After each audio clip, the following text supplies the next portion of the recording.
Bettors.com. On this report, I'm going to teach you how to use power ratings and how I've effectively been able to integrate it into my winning handicapping at OffshoreInsiders.com. Now, I had a sharp about, a year and a half ago. He kind of gave me a rundown of which ones do well and which ones do not. And this is a guy that I've known since the 1980 score phone days. He is a very heavy hitter, a really high roller, and in the last several years, he really has gotten these power ratings down to a science and does that for about 90% of the handicapping. He's probably the most successful models bettor in the entire universe. And we've been trading information for several decades. And he showed me the spreadsheet that basically said there are some of the models, and these include ones that are available publicly for purchase by you, that do extremely well in certain sports, but they do not do well in other sports. And in fact, he told me in certain other sports, if anything, they're a fade.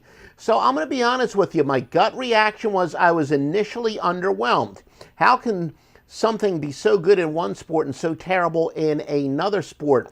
And it really took me a little while, and I smacked myself in the head, and I'm like, you know, what the heck? Joe Duffy, this is consistent with what you've been saying all along, that the truth is that some of these power ratings and models, they put a lot of emphasis in recent play, and then other ones put emphasis in long term. And I've been saying all along that professional sports, for the most part, are about regression to the mean, while college sports are a little bit more about momentum. Than I've even told you which sports are even more about momentum and even which sports are more about regression. And then I wound up looking at these results and I'm like, wait a minute, it is pretty obvious. The ones that do very well in college sports, for example, I'm going to give you one very specific example. Sportsline, pretty good in college basketball.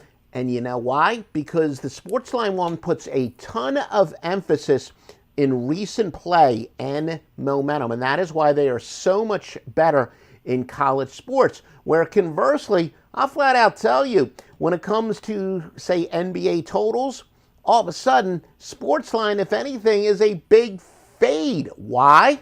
Because they put too much emphasis in recent play. So you really have to know the strengths and weaknesses of each one. For example, Accuscore is one that does a better job or a worse job, depending on which way you want to look at it, from each sport, as far as putting emphasis really on kind of the whole full year to date, where Sportsline really puts so much more emphasis on momentum, and Accuscore is an example of one that puts a little bit more focus on the full year to date. So most of the power ratings that we have studied, one of the reasons why they're actually pretty good fades is because they put too much heavy emphasis on momentum, which again in college basketball is pretty good, and that's why some of these do better in college basketball. But it spits in the face of overvalued and regression to the mean, some of the very basic metrics that have made me better than 98% of the handicappers out there.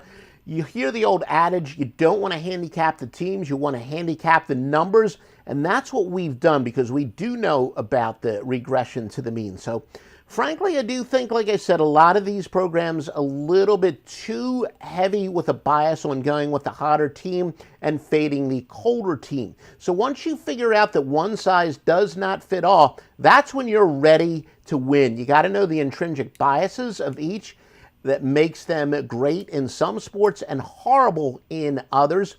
And like I already mentioned to you, for example, a good example is CBS Sportsline is a big fade in NBA totals because it's built so much momentum, offense and defensive momentum. Sportsline basically says, look, if a team is red hot offensively and ice cold defensively, keep betting the over, and that's not really how gambling works when it comes to regression to the mean. In fact, teams make adjustments, and that's why it was actually a pretty good fade when it comes to that particular realm. Now, a lot of people ask about Ken Pom. Ken Pom is the best for predicting the odds in college basketball, but predicting the odds is not the same as predicting who is going to cover against them, and you really need to know the difference. So when I do my handicapping, and I like to look a couple days in advance, even if there aren't any official odds or posted, KenPom is great for that, but again, predicting the odds and predicting the spread outcome are a little bit different. All in all, at the end of the day,